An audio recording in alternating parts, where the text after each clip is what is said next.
Good morning, everybody. Jim Feist here in Las Vegas. What a crazy, crazy week it was in the NFL. Now, okay, week 4 will close out tonight with 2 games. But let's take a look at what the lines are saying for this upcoming week.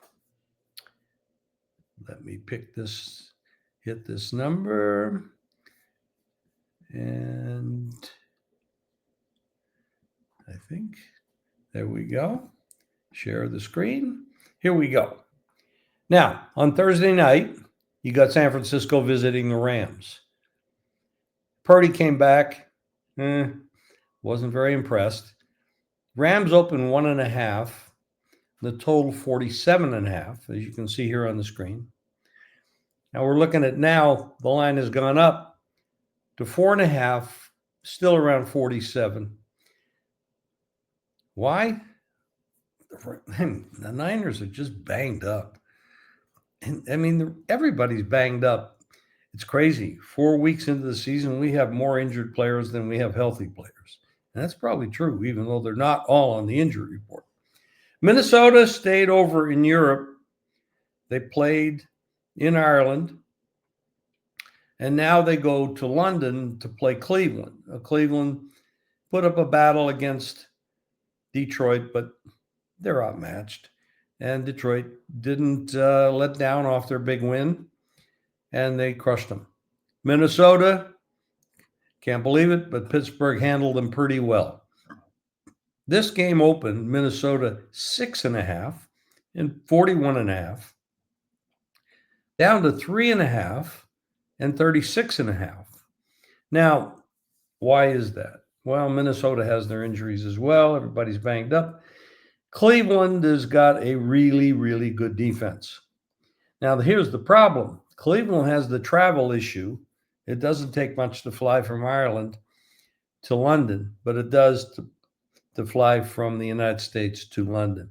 So that the time adjustment. I don't know what day Cleveland is going to fly over, but that doesn't matter because more time you're there, less adjustment you have to deal with at game time. Interesting, though, that the line moved down 3 points. I don't know that Cleveland could be dependent on beating anyone, but taking 3.5, Minnesota they didn't look all that sharp. Let's face it, it's still too early to make a decision. Miami's playing tonight, so we're not going to say much here, but I will say this. Miami's not a great team. Carolina is a terrible team. Now, why do I say that? Because, yeah, they did beat Atlanta the other week, 30-0. But this is not consistent here. This quarterback is inconsistent. The team is inconsistent. Yeah, they go in streaks. They'll score a lot of points. But this is not there's a lot of pieces missing. But there's a lot of pieces missing with Miami as well. The game, the odds makers are saying Miami 1.5, 45. You got to leave it at that. We'll watch them tonight. We'll see what that's all about. Again, this is an early report, so there's not too much you can say. Crazy game last night. Dallas 40, Green Bay 40. Dallas offense, we said in the beginning, they can score a lot of points. I didn't expect them to be able to score that easily against the Green Bay defense. Totally wrong on that. I had Green Bay rated way too high. But Dallas has given up points to everybody. But you got to be able to throw. The Jets are not a good passing team. Dallas opens up 1.5, goes to 2.5. This game is in New York. And the game goes from 46.5 to 47.5.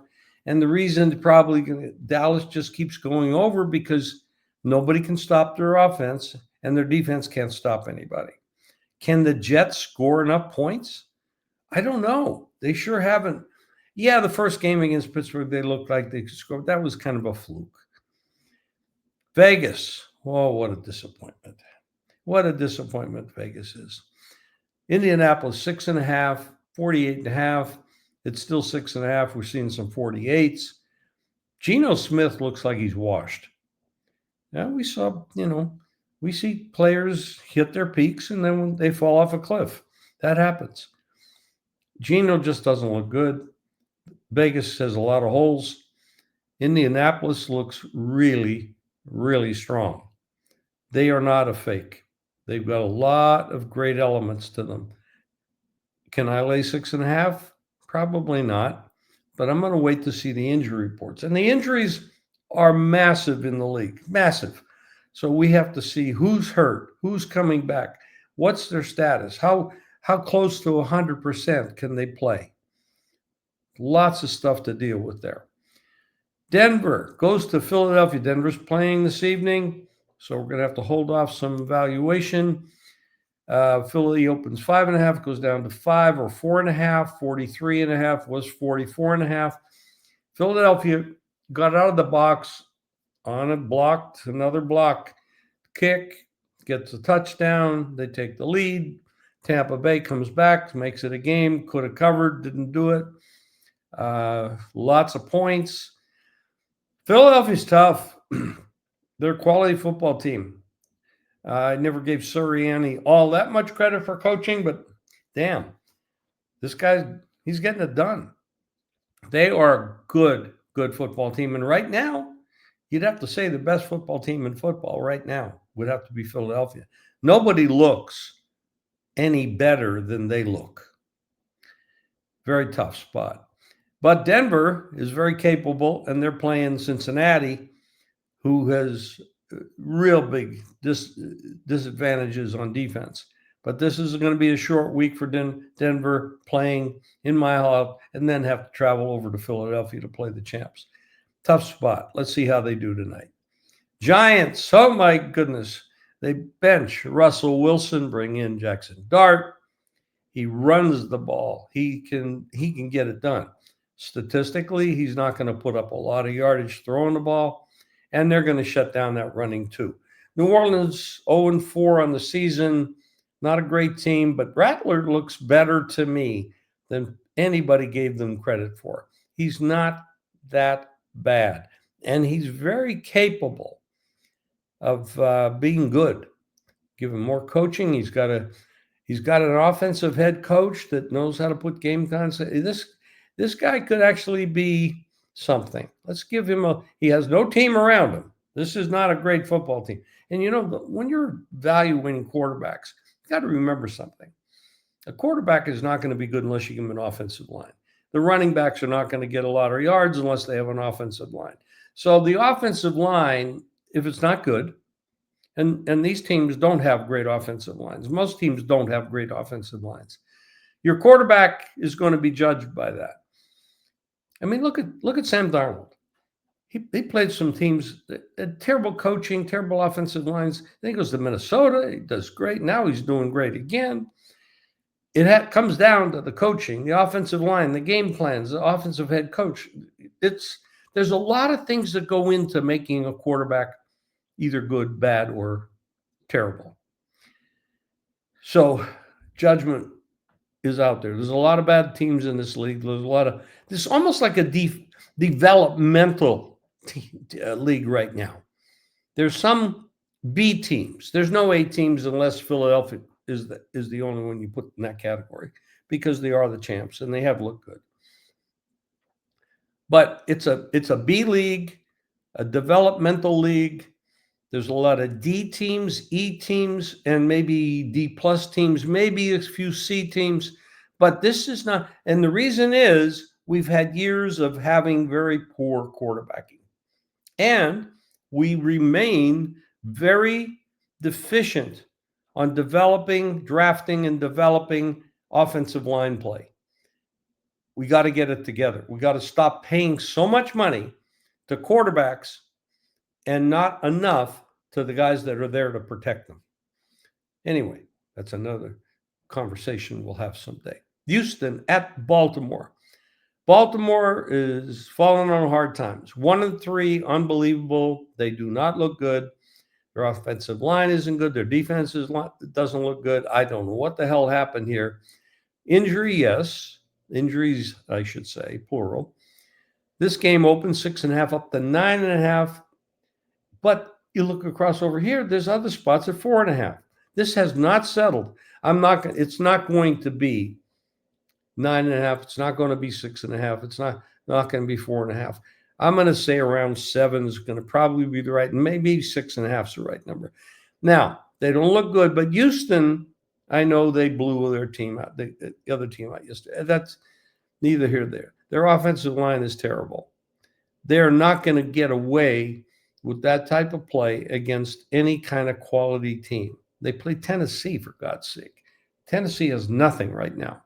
And Cam Ward is not ready for the NFL yet. He might have the talent, and he might develop, but he's not there yet.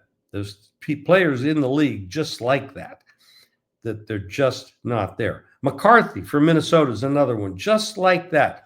Has the ability, has the talent, but way ahead of should be on the field. Not be on the field. They should be developing. Tennessee goes, this that bad Tennessee game, goes to Arizona. Arizona's a mess, but they're not the mess that Tennessee is. This game opens Arizona 8.5, 41.5, now 9.5. There's only one side to this game. That's Arizona. Can you lay 8.5 or 9.5 with Arizona?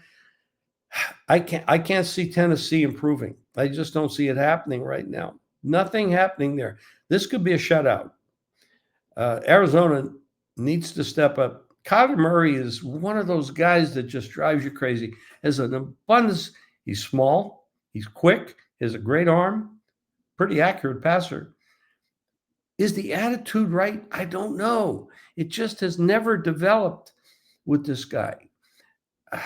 I don't know what to say about him.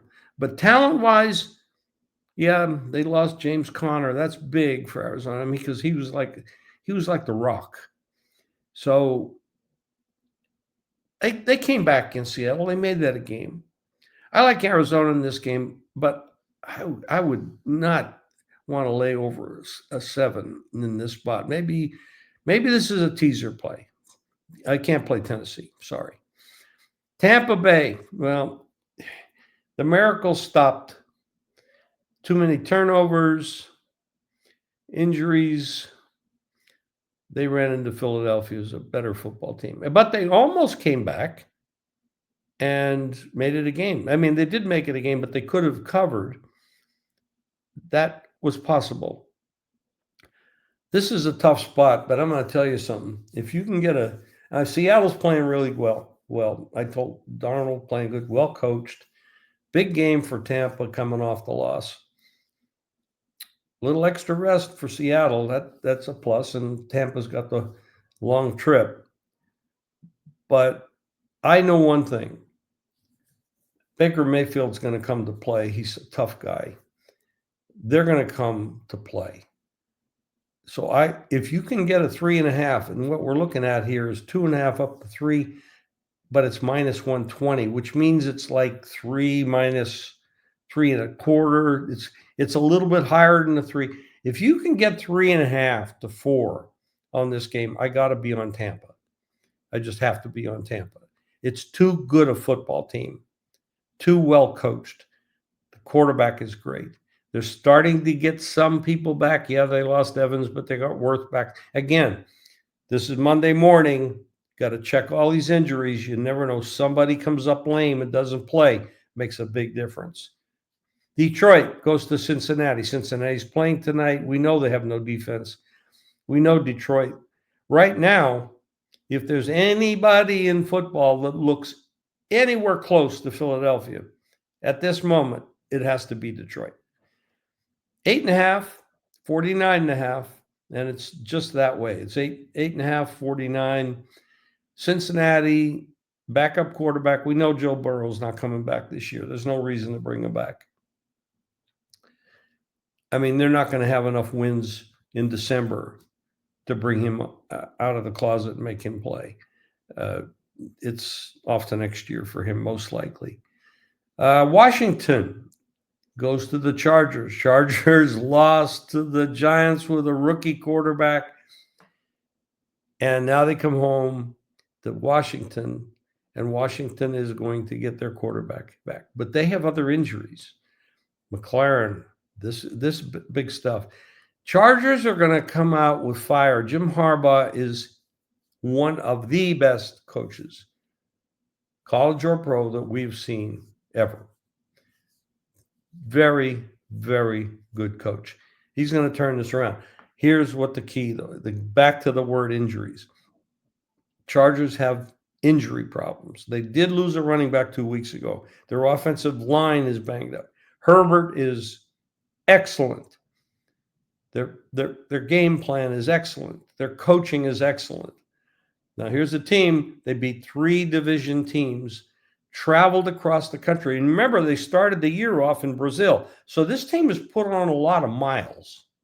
And miles do matter. They wear you out. I know if I'm traveling across the country, across the world, different country, it wears you out. It takes something out of you. Body adjustments, et cetera, et cetera. Chargers are going to come out on fire, but we have to check the injuries, especially to the offensive line, because Herbert is still getting banged up. Again, we'll have updates throughout the week, and I will keep you updated. Now, another game on Sunday. New England at Buffalo, and I'll tell you right now, anything over 7.5, 8.5, 9, take New England. This is a betting alert in my mind. Take New England. This team is better than they looked early because they were making a lot of mistakes.